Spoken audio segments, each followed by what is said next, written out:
Hey folks, Richard here again. I just want to give a plug for my blog before I say anything else. It's Facts for Working People. URL weknowwhatsup.blogspot.com. And actually there's a very good article up there right now about climate change and about climate denial, why people deny it. There's such a strong denial about it, and it's by James Greenberg, who's an anthropologist. He writes very good stuff. It's worth reading. But what I wanted to talk about a little bit was, and this is played out through communities all throughout America. My city council they're doing a budget assessments and all this, that, and the other, and they're trying to they're sending around. There's a group of people going around wanting to have discussions. There's a couple of public discussions. They've been meeting to develop proposals for revenue because we're the mayor said it last month or a month or so ago in a letter to the paper that we're living beyond our means. He didn't put it that way. How he said it was, well, revenue is not keeping up with our needs, but that's what he said. So we're living beyond our needs, right? We can't pay for them.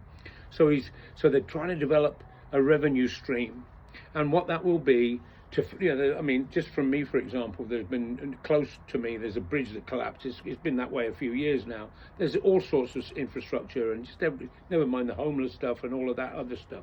But the thing is that, so they're trying to find a way now to get the revenue. And what they're going to try and do is they're going to try and it'll either be through a bond, borrowing money. I never vote for bonds. I'm borrowing my own money, taxpayer money, to pay for things I need. And so I never vote for them. It'll be that. You'll be paying it for the rest of your lives, or the kids will be paying it in the future, that sort of thing, and the interest on it and all of that. So it'll either be a bond or it'll be a property tax increase. I won't support that either, and many people won't. It's not that people don't want good schools and everything else, but the problem is what the city council is doing is that they're making us pay.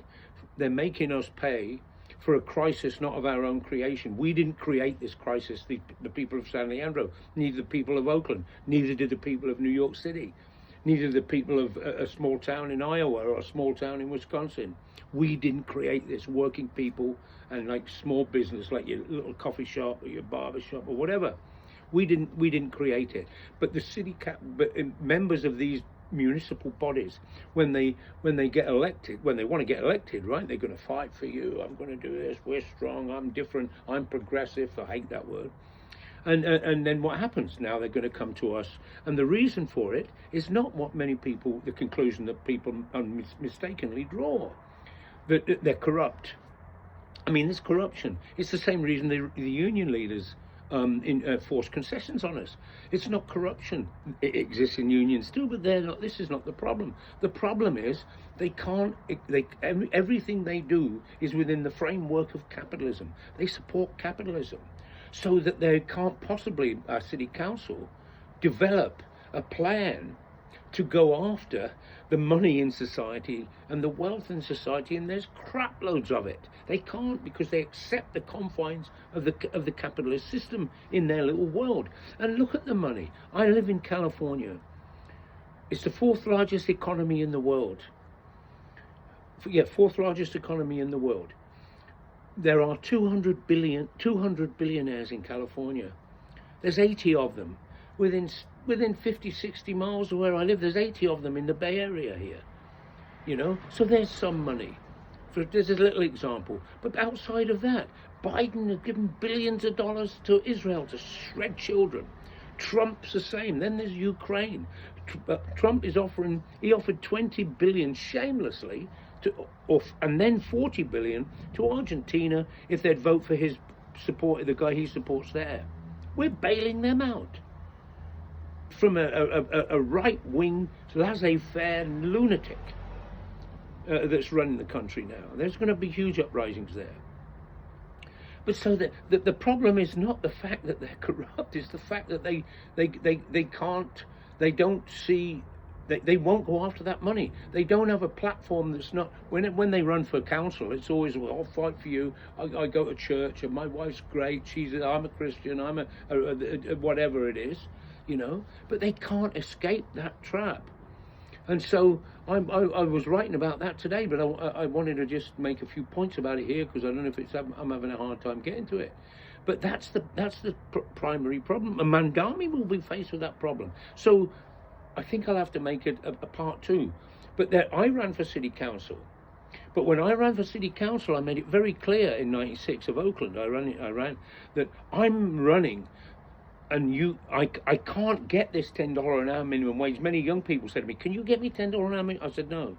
Well, why are you running? Well, because Richard Mellor, the council member, as opposed to Richard Mellor, the backhoe operator at the time, I was a backhoe operator, sort of. I'll be able to, in a position to help, to be able to organise and mobilise people in our community and help build a movement that can win those things. That's the reason for running for city council. You can't, so, because our city councils, they end up as agents of the big business, of the billionaires in our communities. They carry out the policies of the big business in our communities. They are our political enemies. I don't care what they say at election time. The first thing they should say is, I'm independent of the two parties. I can't win this on my own. We have to build a wider movement. We have to link up with other city council. It's a national problem. In fact, an international one. And we'll see Mandami will be faced with the most ruthless offensive by these people. And he needs to have that same approach, of course. Otherwise, he will fail. He's got 100,000 volunteers. Use them. And just remember, I wanted to the quote from Debs, the last quote from Debs, why the conscious active movement is important. The great Eugene Debs said, if I can be a Moses to lead you out of this crap, this capitalist filth, he would never do it, because if I can lead you out as a Moses, there will always be somebody that can leave you back in again. And so that's why the movement has to be working class based, conscious, and there's no saviors. Anyway, few thoughts. Talk to you later.